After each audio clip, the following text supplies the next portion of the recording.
My Fair Lady is Misandry's piece of work. It originally came from the ancient tale Pygmalion, which is very pro-male by comparison. So even though My Fair Lady is misandric, this young lady, of course, still has a problem. It's never good enough. Right? Now, let's examine what her issue is with My Fair Lady. The problem with My Fair Lady's ending and how to fix it. Who cannot sing a note can sing you All I want is a room somewhere. and the ending is wrong. This is something that's been known about for a long time, but got some attention recently in 2018 when Bartlett Sher's production opened at the Lincoln Center. Several critics mentioned that the ending was changed. Now, Sher didn't change the script, the music, or the lyrics. So what happened? Well, to explain, we have to go right back to the beginning. Now, before she keeps going, what's going on here? The story of My Fair Lady is that there's this spoiled rich guy, he's got everything, and this poor girl was born into the impoverished class, and he just owes her. He owes her. That is the whole premise of the story of My Fair Lady. But anyway, let's continue. It's well known that My Fair Lady is based on a George Bernard Shaw play, but we're going to have to go back even further than that to the source of the original story in Ovid's Metamorphoses. Yeah, this is a very pro-male. Now, what's going on here? What happened in Pygmalion? The guy was completely, the artist is completely disgusted with female nature, and he has a complete right to. And so he makes a statue of a woman that has actual virtuous qualities to her. And because she has virtuous qualities to her, he falls in love with her. And the goddess Aphrodite, she recognizes love, makes her real, and they live happily ever after. So her problem with Pygmalion is that the guy finds contentment. That's her issue with it. In the Metamorphoses, the singer Orpheus tells the story of Pygmalion and the statue, in which a MGTOW sculptor called Pygmalion, who... See, hey, MGTOW, see, she may as well call him Incel, right? This guy, he got what he wanted. He didn't know his place. Who hates women for being vain and slutty, makes himself a perfect marble waifu body pillow instead, which he falls in love with, and Aphrodite turns her into a real boy. It's not overly concerned with the statue's perspective. Yes, it is. The statue's in love with this guy. This statue appreciates her creator. She loves him for who he is. That's her perspective. So you're just a liar. What's the name of your channel again? Jay Draper. You are just a liar. You're projecting your hatred onto a fictional character. Your hatred of men. Men's undeserved hatred from people like you. She doesn't even have a name. Because you hate this character's contentment, this male character's contentment, you want to try and paint the idea that the female that was made from the statue was a slave, when actually she was free-willed and she simply loved him for who he was. Originally. I could stop this video right here because I've just said what's going on in a nutshell. I want you guys to look at this face. This is the face of some of the KKK. This person sees your contentment. She wants it destroyed. Anyway, continue. Later versions of the story would call her Galatea. Ovid was one of the main writers on the curriculum for... Oh, yeah, she complained she wasn't named. Of course she wasn't named. The goddess doesn't need a name. I am that I am. Right? hundreds of years in Europe. So the story of Pygmalion and Galatea got turned into all sorts of paintings, poems, operas. Obviously, sculptors were drawn to the subject of a master sculptor at work, but it is a bit weird to look at a sculpture of a sculpture, especially. No, it isn't. Nothing weird at all. It's a sculpture of the story. Nothing weird about it at all. Right? It's a male celebration. First of all, it's male worship of the female. As you can see, this is a man worshiping a woman. That's not good enough for this KKK person. It's not enough that men worship. We have to suffer. We have to be denied. Especially when it looks exactly the same as the sculpture of a man. How am I supposed to know that she's a... He's a what and she's a what? What are you talking about? Stop speaking gibberish. All she's saying here is that a man has found contentment. So it doesn't matter. Whatever she was going to say, whatever gibberish she was actually going to say, doesn't matter. That's all she means. The version that George Bernard Shaw's audience would probably be most familiar with is the 1871 play Pygmalion and Galatea by W.S. Gilbert, the same guy that did... In this version, Pygmalion is already married and makes a sculpture of his wife. But when Galatea comes to life, she's born sexy yesterday. No, this is feminist garbage here. Right. This is a 5-year-old video, so this tripe was going at the time. And too pure for this world, so she has to be statued again. It was wildly successful. And it was wildly successful that this guy didn't get what he wanted? Shows you how misandric society is, isn't it? Revived several times during Gilbert's own lifetime. And then in 1913, Irish playwright George Bernard Shaw... Let's get past Shaw. Don't care about him and what you have to say about him. Let's get to the meat. Shaw wanted to tell the story from Galatea's point of view and give it what he thought was a more realistic ending, as if Galatea were a real woman with her own thoughts and feelings. So he's a misandrist.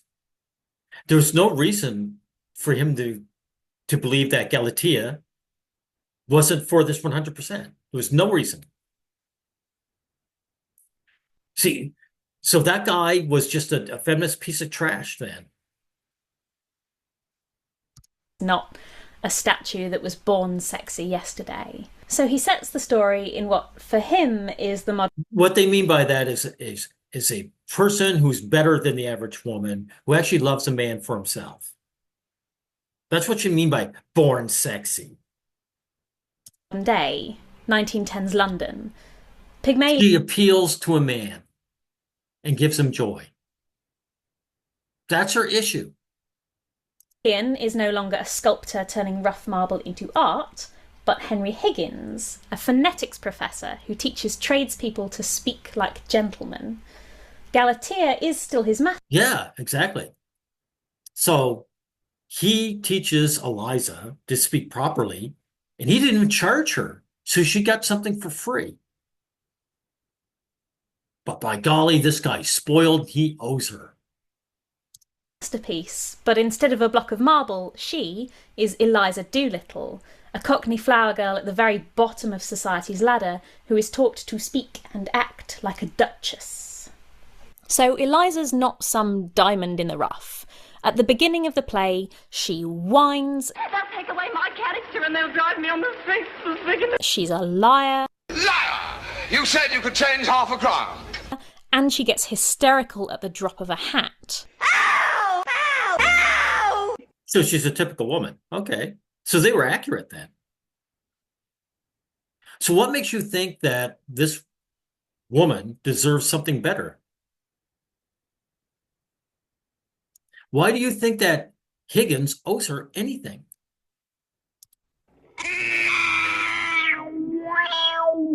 But throughout the play, she gets better at mastering herself, until by the end she... Not herself.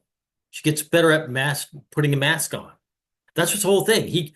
He wanted to teach her so that she could fool the upper crust, and she did. So she was just better at lying, right? Is fiercely strong, articulate, and independent. She's not independent. See this upper class dress? How is she going to maintain that? She's only wearing it because he supplied it. Draper, where's the independence there?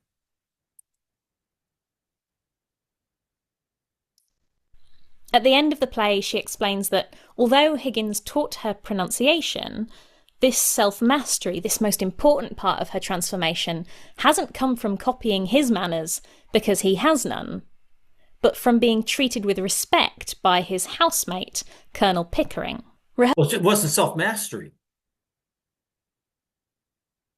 So again, another man actually gave her so-called positive qualities. But she didn't get together with this guy, did she? If this guy was such a good guy, how come she didn't get together with him? Because nice guys make women puke. That's one of your incredible positive female traits. Women who went to this play, they didn't want to see her get together with this guy. They wanted her to get together with the asshole Higgins, right? Rehearsals were tough, with 3 very headstrong people: Herbert Beerbohm Tree as Higgins, Mrs. Patrick Campbell as Eliza, and GBS himself as director on the stage. But unlike in the original myth, GBS believed it was impossible for Pygmalion and Galatea to get together at the end. Instead, they bump into each other at his mother's house. Well, this means he's a misandrist. He didn't want to see a happy ending for a man. And talk things out one last time. Now Eliza has learned self-respect. They're finally on equal terms. They're not on equal terms. He's the man with all the money. That outfit she said, she didn't earn it. If this guy doesn't marry this woman, how is she going to maintain this lifestyle? She can't. She's going to go back to being a flower girl. At the end, Eliza announces, I shall not see you again, Professor. Goodbye. And goes to leave. He doesn't believe her. He tells her to run some errands for him while she's out. And buy me a pair of reindeer gloves, number 8, and a tie to match that new suit of mine. When she refuses, he's actually being pragmatic because he's looking at her saying, you can't maintain this lifestyle on your own. So who are you kidding? Draper, she would have to get a real job, but she had a real job, and that real job does not get her in these clothes or in that hairstyle.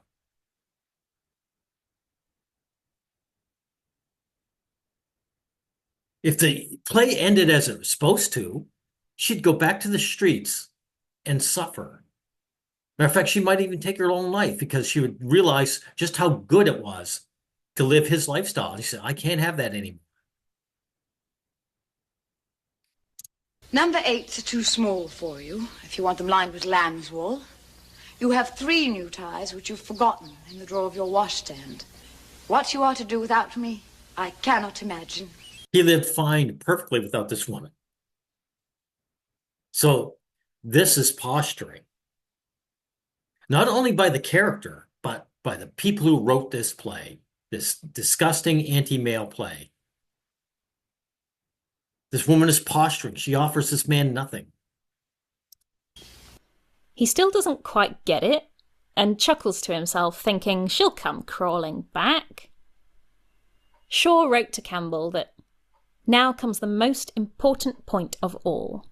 When Eliza emancipates herself... She didn't emancipate herself from anything. This guy wasn't holding her hostage. He took her off the street. She could have returned to the streets at any time. So notice how they frame everything. They frame this man not just giving his money freely to a woman just because she's female, is, holding her back somehow. When Galatea comes to life, she must not relapse. What do you mean she must not relapse? Galatea, which in the actual, Pygmalion story, when she came to existence, she wanted the sculptor. She loved him for himself.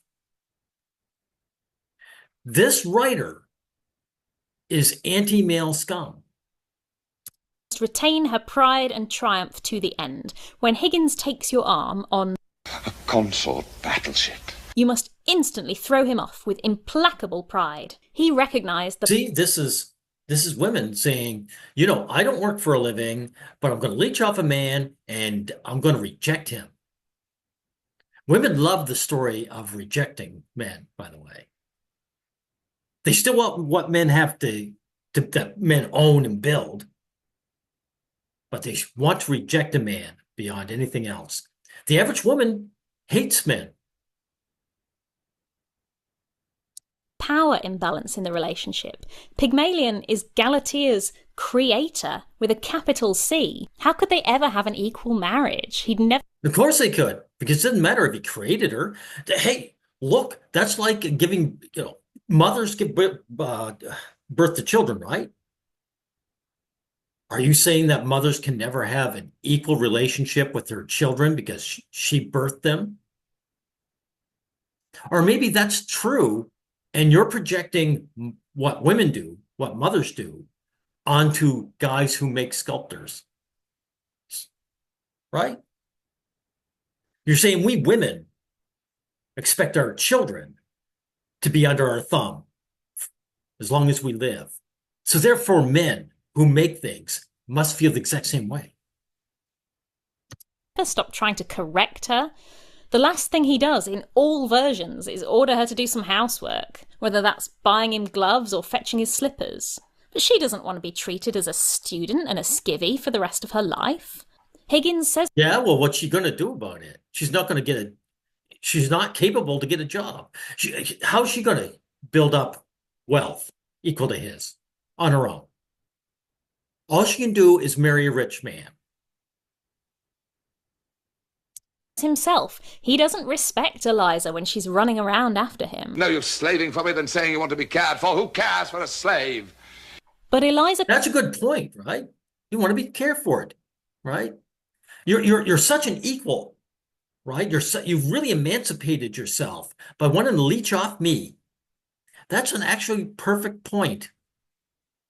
Can't go back to her old life. She doesn't fit in Covent Garden anymore. Yes, she does. Yes, she does. She can just change back the way she spoke and get her old job. Of course she fits in there. She just doesn't want to go back there. Those two different things, Draper. I know very well that I can't go back to the gutter, as you call it, and that I've no real friends in the world but you and the Colonel. So she has to make her way as a... She never had any real friends, except you and the Colonel. Well, geez, so this isn't really a class issue then, is it? If the people in your own class didn't want to deal with you, then that's their problem. That's an issue you should take up with them. lady. But Higgins... By the way, Audrey Hepburn was a bad choice. She was just too much of a knockout. There'd be all kinds of people in her class who would want to be her friends. And actually, Higgins would marry her. And he wouldn't treat her like trash. She's too good looking. He'd say, yeah, I can't wait to teach this woman how to talk, and she can be my wife. Higgins keeps throwing her old life in her face, correcting her grammar. You're nearer my age than what he is. And he is. Bringing up her past faux pas, making fun of her upbringing. I tell you, I've created this thing out of squashed cabbage leaves in Covent Garden.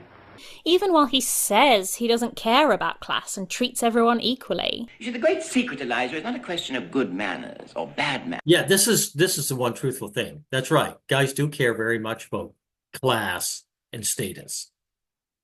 She's right about that. Manners, or any particular sort of manners, but having the same manner for all human souls. The question is not whether I treat you rudely, but whether you've ever heard me treat anyone else better. Actually, that was a good point, though. That was a good point, what he just said there. He said, I'm an asshole to everybody. So why should you be special? That's a perfectly good question. And she has no answer to that. She could get up and leave get her old job. Draper, what makes you think this guy owes this woman anything? With him, she couldn't really live as a lady either. He'd always be undermining her. Also, She could marry the colonel. But nice guys make her puke. She'd rather sell flowers in the street. Higgins is a jerk to her. That's the big appeal, lady. And that'd be the same appeal to you. Women love those guys. The story wouldn't appeal to women as much if Higgins was a good guy. There wouldn't be any drama in the story either, right?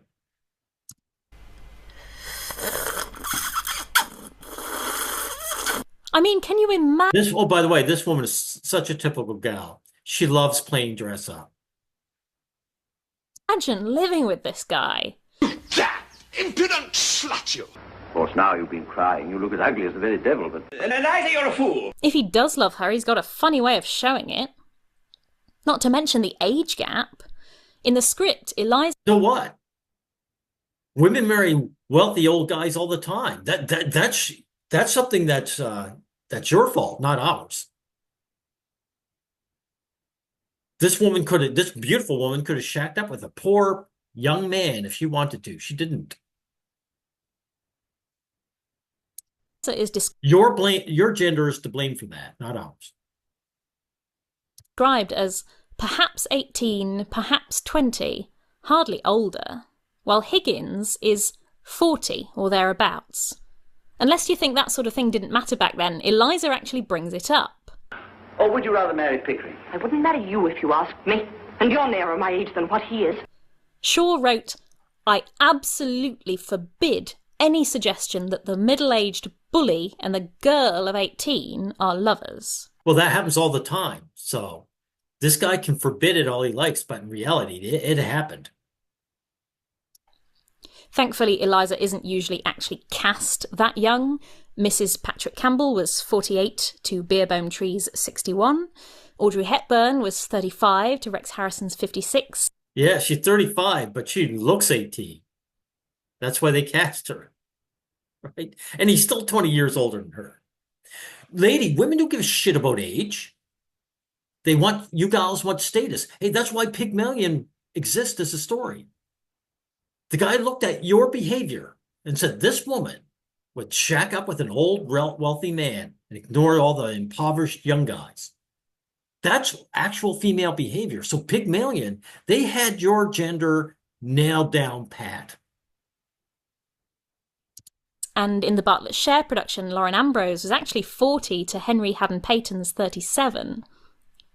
But if Eliza has a better option, in the guise of nice but dim Freddie, who's her age... Well, there you go, see? She wasn't going to go back to... She wasn't emancipating herself. She had another possible leech. Or she said she could found another victim to leech off of. She didn't emancipate herself at all. She ran to another man. And loves her to bits and treats her right. Why wouldn't she take it?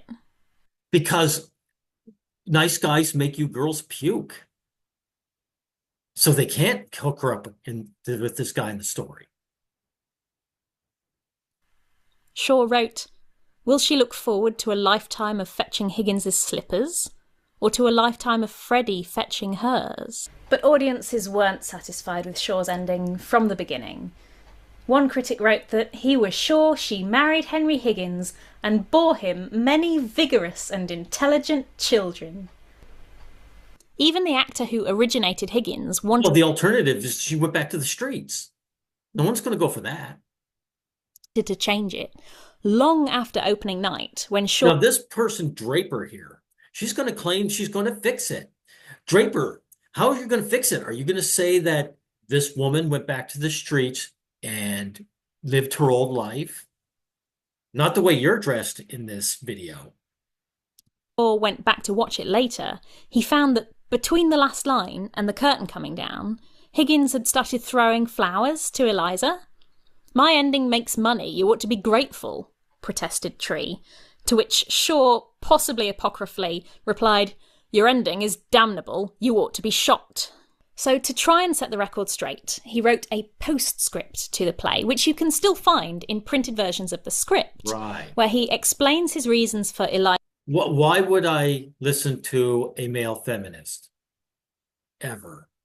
Marrying Freddie, and describes what he imagines would happen after the curtain falls. Okay. In his imagined sequel, Eliza and Freddie open a flower shop together, underwritten by Colonel Pickering. Okay, so he's going to give her a freebie. They're going to open it together. What money is she bringing to the table? So he's going to open a flower shop and just give it to her. And she's not going to marry him? He's going to give a woman off the street free money just because he likes her. Okay. So Freddie takes a step down the social class, coming out of gentility to become a tradesman, mirroring Eliza's step up. They never... So again, yeah. So his envisionment is a man is going to self-sacrifice to give something to an undeserved woman. That's his idea of a great ending. Okay. break off contact with Wimpole Street entirely. Pickering is always lending them money, and she gets handwriting lessons from Higgins. But Eliza has her independence and doesn't have to... There's no independence here. In every case, she's leeching off a man. fetch anyone's slippers anymore. In that postscript, GBS expresses his frustration at audiences who see a leading man and a leading lady and assume they must get together at the end. Well, it wasn't that they assumed it, they wanted it. Because they knew the woman, if she didn't get together with the man, was going back to the street life. And they didn't want to see that. And you're going to be a dishonest person because you're not going to deal with this. You're going to make up some bullshit. All directions have assumed for no other reason than she became the heroine of a romance that she must have married the hero of it. This is cringe as shit. I'm not going to deal with Pascal's wager, whatever that is. What the Americans did. Okay, let's see. I don't know if she's actually going to say how she's going to fix it. Let's try and get through this garbage. Shaw died and couldn't defend his ending anymore. Pygmalion was adapted into My Fair Lady, one of the best book musicals of all time. From the start, the writers, Alan J. Lerner and Frederick Lowe, knew they wanted a romantic ending. Lerner said of Shaw's original ending, "It's amusing, but a most unsatisfactory and strange ending, and nobody is fooled by it for a minute." Nobody is fooled by it for a minute. Thank you. She's actually being honest. She knows that this woman is 100% dependent on this man if she wants this posh lifestyle. So My Fair Lady takes the ending of the 1938 film, but sticks in a final song for Higgins, I've Grown Accustomed to Her Face. I've grown accustomed to her face. This does at least make it seem like perhaps some time has passed between her telling him she won't be coming back and... Although it only barely gives Higgins an ounce of character development, he doesn't need any. He's already got plenty of character. He displays all kinds of character in this film. He might be, an a-hole, but he shows a lot of positive qualities. As far as I'm concerned, he's an honest man. Just a minute. Oops, sorry. Just as misogynistic as ever. Oh, just a minute. Bring that back. And although it only barely gives Higgins an ounce of character development, he's just as misogynistic as ever. I'm very grateful she's a woman. What did I say? What does misogynistic mean? He wasn't treating Eliza bad because she was female. He even admitted he just treats everyone bad. So this is what misogynistic means, guys. It means not treating women with complete reverence. Even though every woman who ever watches this film wants her together with him, not the nice guy. The nice guy makes them puke. So easy to forget. And although he does look a bit sad, the best he can say for Eliza, even in the privacy of his own soliloquy, is that he's used to having her around. Well, he's maintaining his character. That's good. Accustomed to her face. It's still a declaration of love, and every woman watching this knows it. More than any other adaptation, this song really leaves the show on a melancholy, wistful note. In the play, we leave Higgins laughing himself silly over the idea of Eliza marrying Freddie. In the 1938 adaptation, he has a bit of a sad walk, but he's basically fine. Yeah, he laughed at the idea of her marrying that guy. Because he knew that she was just using him, but had complete contempt for him. In the musical, we get this whole song about being kind of bitter and sad and lonely. I was serenely independent and content before we met. Surely I could always be that way again. See, he's the one who's independent. He's losing his independence. He was a man who was self-sufficient. And now he feels a need for another person. So this film is celebrating a man losing his independence. It's a misandric film, and everyone's for it. Everyone thinks this film is great.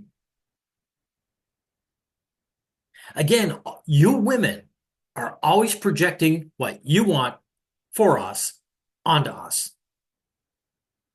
You're the ones who are against men having some kind of autonomy. The original story of Pygmalion, the artist, the sculptor, he wasn't struggling to take away the autonomy of the women he had contempt for. He just didn't want to bother with them.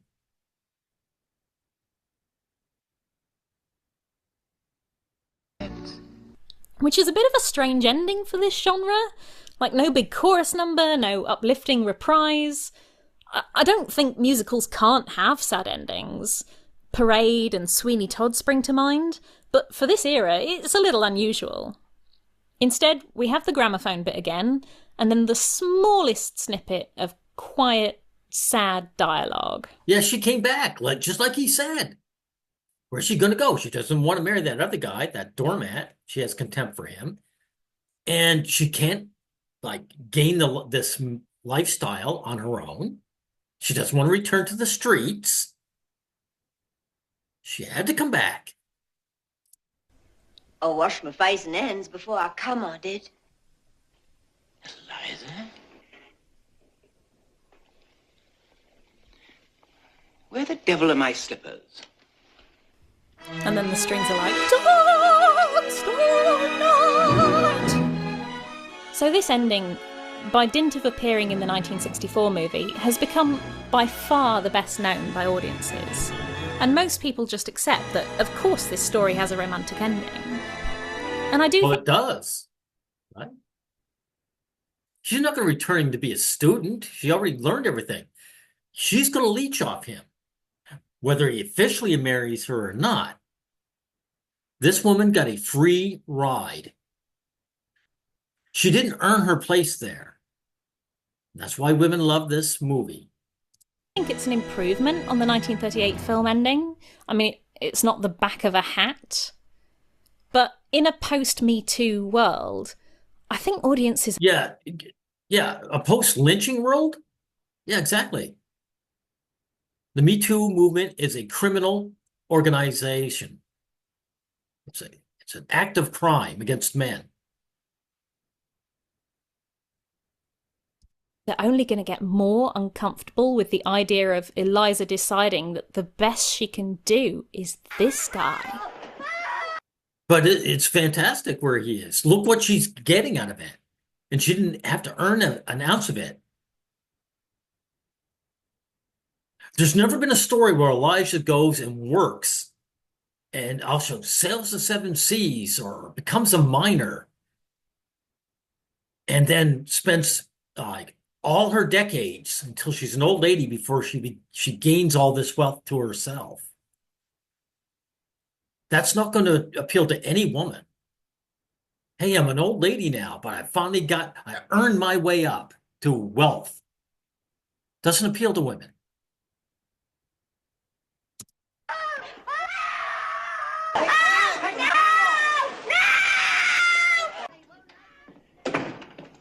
This guy. Why is thinking something women never do? And why is logic never even tried? Who won't even give her the security of marrying her.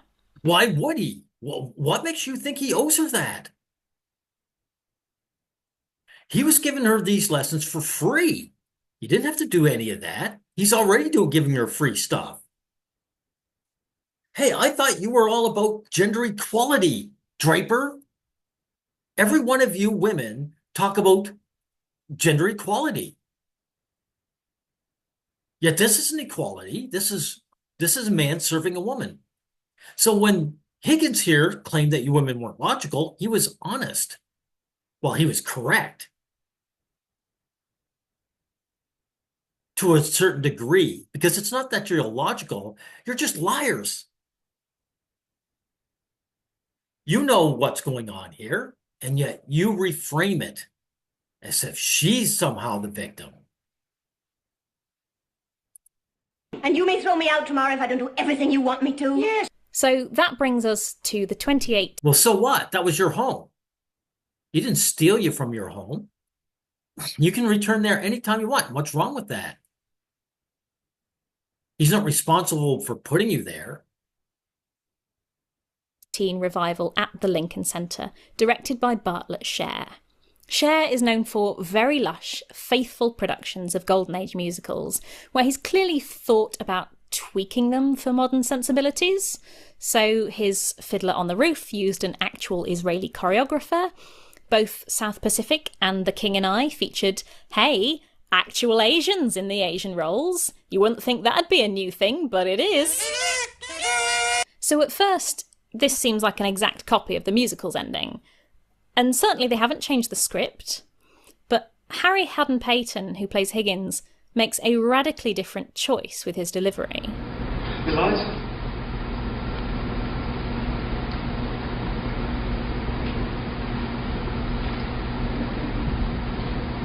Here she comes back groveling. I don't want to go back to the streets. I can't have this lifestyle on my own. Here I am. What's he going to say? Hands before I come, I do.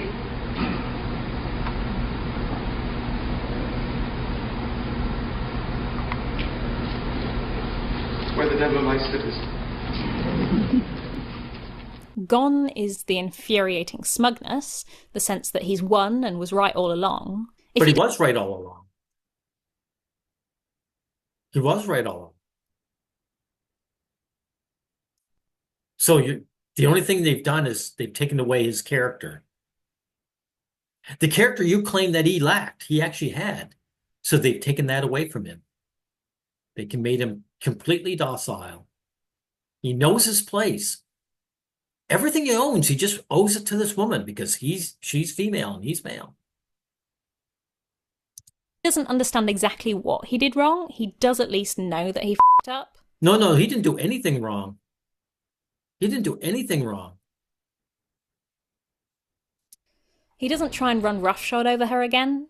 And rather than staring adoringly at him from the background while he puts his feet up, Lauren Ambrose's Eliza strides right off through the fourth wall, down the aisle, into her future.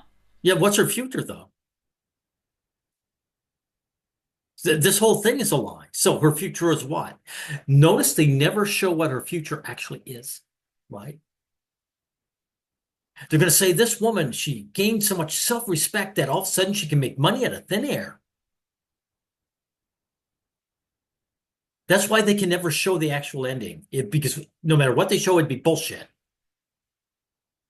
It'd be an ending that would be true and the women would hate it, or it'd be some bullshit ending. So it's easier just for her to leave, right? Just like Ex Machina, that science fiction film, right? Where the robot who happens to look like a female leaves and gains her freedom, and then what? Nothing. They can't show what went beyond after that. Now, this ending doesn't make much more sense from a timeline point of view. What did Eliza come back for if she's not planning on staying? This doesn't add anything to our understanding of their relationship. Yes, it does. It's to snub the man. It's about rejecting the man. It's about a man that has everything the woman wants, but still she gets to reject him. That's what this is about. And you want to know, you're a feminist.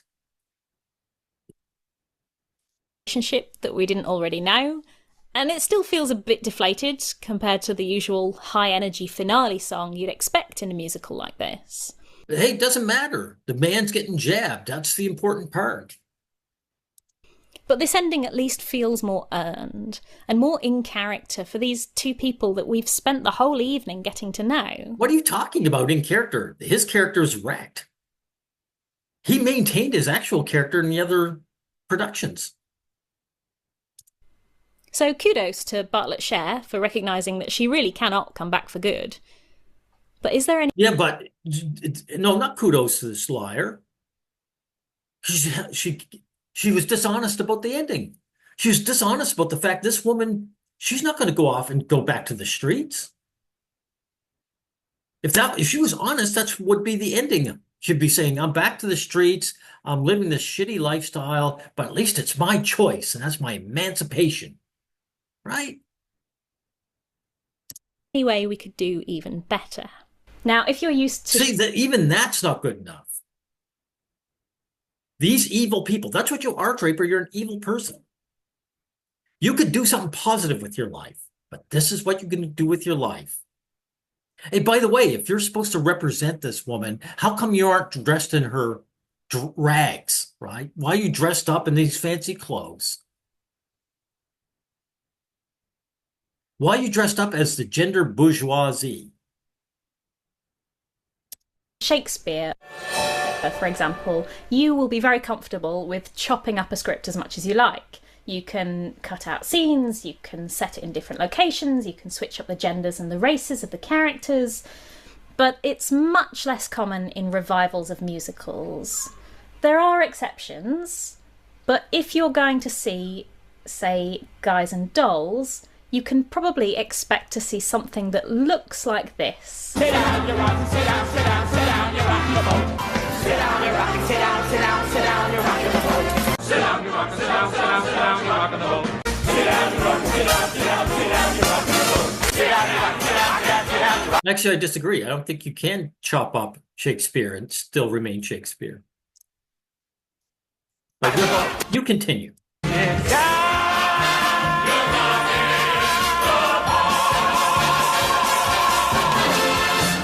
Every time. Right, Partly okay. That's because musicals are a much younger art form and mostly not out of copyright, and getting the license to put them on often requires strict adherence to the book, music, and even choreography of the original. And even if a production team radically changes the look of the production, they'll be very hesitant to meddle too much with the book, especially if, like in the case of My Fair Lady, there's a beloved film version that the audience will come in with. But that's not to say... See, this is the beloved version, where the guy remains an a-hole, but he rescues this woman from the street, right, and gives her free stuff. Women love that shit. It doesn't happen. Shows like Half a Sixpence, Chess, Little Shop of Horrors, Mac and Mabel, and even Showboat have all had drastic changes to their books over the years. Right, It can be done. So if we were brave enough and had the rights to rewrite this... There's nothing brave about you. There's nothing brave about the KKK. You're hateful enough to change this. But go ahead. More drastically, could we do better? What do we want? You mean worse, but go ahead. Want for them both? We want Eliza to be independent, and we want Higgins to keep his piercing, brash cleverness. So how's she going to be independent without earning it? them getting married doesn't make sense, but we don't want them to be out of each other's lives either. Really? You want them involved, but they're not married? I mean, he did what he wanted with her. What's the reason for those two to still hang around and it not be in a romantic way? What's the purpose of that? We remember the joy of rain in Spain, and we wish that could carry on forever. But it can't. Eliza has grown up, and she can't go back again. She can become a poor person. People become poor people all the time. 1964 essay, The Ending of Pygmalion, A Structural View, Stanley Solomon argues that if Eliza goes back to picking up his slippers and ordering his gloves, then she isn't a real Galatea. She hasn't fully come into her own as a... Bullshit. Galatea is someone who loved the sculptor who made her. She loves him for who he is. And she's actually making herself some use. Why wouldn't she pick up his slippers? What else does she do? She just want to sit around all day, every day? All you're admitting is you women don't want to work for a living. Well, none of us do, but you get to. But you also believe you're entitled to it. You think you're entitled to men's labor. Formidable human being. And if she's not a real Galatea, then Higgins hasn't succeeded in his task. All he's done is taught someone pronunciation, which he's done hundreds of times before. Well, that's all he was out to do in the story. And he succeeded. This woman wants his lifestyle. She's got to earn it. Something you're obviously against. He hasn't made a woman. I said I'd make a woman, and indeed I did. So what about an ending where if he did make. He made a lady. What's a lady? But it's just a woman wearing a mask. Higgins can't make living at Wimpole Street any easier for Eliza. He can at least be proud of his accomplishment and recognise her humanity and be... He is recognizing her humanity. What a bullshit thing to say, right? He did nothing wrong with this woman, nothing. A little bit happy for her, rather than wallowing in self-pity. What are you talking about? Happier for what? She hasn't done anything. There is a possibility that Shaw once wrote an ending like that. In that same letter to Mrs. Campbell, he writes, "He will go out onto the balcony to watch your departure, come back triumphantly into the room, exclaim, 'Galatea!' meaning that the statue has come to life at last, and 'curtain.' Thus, he gets the last word, and you get it too." Really? So, your idea of Galatea was that the sculptor is going to make this sculpture of a woman. It's going to come to life, and then it's going to leave him. He's going to fall in love with this statue, but the statue is going to leave him. That's what you think is a happy ending. So your idea of a happy ending is that the woman doesn't love the man. Thank you for admitting exactly what you are. The sad part is you're a typical woman. So the guy who wrote Pygmalion knew your kind perfectly. He wasn't a misogynist or a MGTOW. He was just an ordinary guy who saw you for what you are. That's as far as we're going to go. I'm not going to listen to any more of this hateful person. The hell with you.